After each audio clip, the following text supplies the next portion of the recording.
ఒకసారి ఒక చిన్న పిల్లవాడు తన తండ్రితో కలిసి నది ఒడ్డున నడిచిపోతూ ఉంటాడు. అప్పుడు ఆ తండ్రి చెప్తాడు, నాన్న నా చేతిని గట్టిగా పట్టుకోరా, అప్పుడు నువ్వు జారి పడిపోవు నదిలో అంటాడు. కానీ ఆ చిన్న పిల్లవాడు అంటాడు, లేదు డాడీ, నువ్వే నన్ను గట్టిగా పట్టుకో, అప్పుడు నేను అస్సలు భయపడను అంటాడు. అప్పుడు తండ్రి చిరునవ్వు నవ్వి ఆ చిన్నపిల్లవాడి చేతిని గట్టిగా పట్టుకుంటాడు.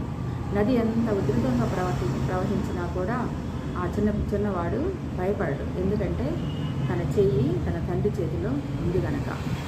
అదేవిధంగా మన పరమ తండ్రి అయినటువంటి దేవుని హస్తాన్ని మనం పట్టుకోవాలని ప్రయత్నిస్తూ ఉంటాం. దానికంటే దేవుడు మన చేతిని పట్టుకుంటే మనం మరింత భద్రంగా కాపాడబడతాం. మన విశ్వాసాన్ని పూర్తిగా ఆయనపై ఉంచినప్పుడు ఆయన మనల్ని ఎప్పుడైనా ఆదుకుంటాడు, ఎన్నడూ విడిచిపెట్టడు. మరి నీవు ఆయన చేతిలో ఉన్నావా? అలా ఉండాలంటే మొదట నీవు ఆయన బిడ్డగా ఉండాలి.